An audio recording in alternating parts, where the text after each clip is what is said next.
గౌరవ ఉప ముఖ్యమంత్రి గారు ఒక సినిమా ఉంటుంది అధ్యక్ష, 2 నిమిషాలు అధ్యక్ష. కేంద్రంలో అధికారంలో ఉన్న పార్టీకి నాయకత్వం వహిస్తున్న పార్టీకి ప్రతినిధిగా 2 నిమిషాలు కొద్దిగా ఎక్కువ ఇవ్వాల్సిందిగా నేను కోరుతున్నా అధ్యక్ష. ఒక సినిమా ఉంటుంది అధ్యక్ష, దాంట్లో బ్రహ్మానందం పాత్ర చెట్టు కిందకి వచ్చి ఒక అబద్ధం చెప్తే చెట్ల ఆకులు రాలుతుంటాయి అధ్యక్ష. చెట్ల ఆకులు రాలుతుంటాయి. ఆ సినిమా పేరు అత్తారింటికి దాదని.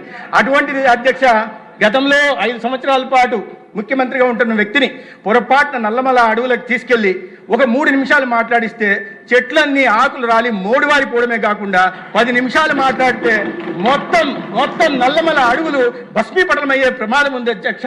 అటువంటి అబద్ధ సత్యదూరమైన మాటలు మాట్లాడుతూ మళ్ళీ ఇవాళ మేము గతంలో ఇల్లు మేము ఎక్కడ కట్టుకున్నాం కదా, గతంలో మేము అమరావతిలో మేము తీర్మానానికి మద్దతు తెలిపాం కదా అనే 5 సంవత్సరాలు మర్చిపోయారన్న విధంగా మోసపూరిత మాటలు మాట్లాడే ప్రయత్నం చేస్తున్నారు అధ్యక్ష. ఏదైనా ఇవాళ ఈ చట్టభద్రత కారణంగా రైతులకు న్యాయం జరుగుతుంది అధ్యక్ష. రాష్ట్రానికి ఒక ఫ్యూచరిస్టిక్ క్యాపిటల్ కూడా వచ్చే అవకాశం వస్తుంది. ఒక గ్రోత్ ఇంజన్ లాగా కూడా ఖచ్చితంగా ఈ రాష్ట్రాన్ని అభివృద్ధి పదంలోకి తీసుకెళ్లి రాష్ట్ర భవిష్యత్తు, రాష్ట్రంలో ఉంటున్న పిల్లల భవిష్యత్తు కూడా ఉజ్వలంగా ఉండే దిశగా కూడా ఈ నిర్ణయం ఉంటుందని భావిస్తున్నాను అధ్యక్ష. ఈ నిర్ణయం ఖచ్చితంగా ఈ అనేక అడ్డంకులకి, అనేక ఆటుపోట్లకి, అనేక అవమానాలను ఎదుర్కొని న్యాయపరంగా కానీ ఇతరత్ర కానీ పోరాటం చేసి కొన్ని సంవత్సరాల పాటు పోరాటం చేసిన రైతులకు గుర్తింపుగా నేను భావిస్తున్నాను అధ్యక్ష.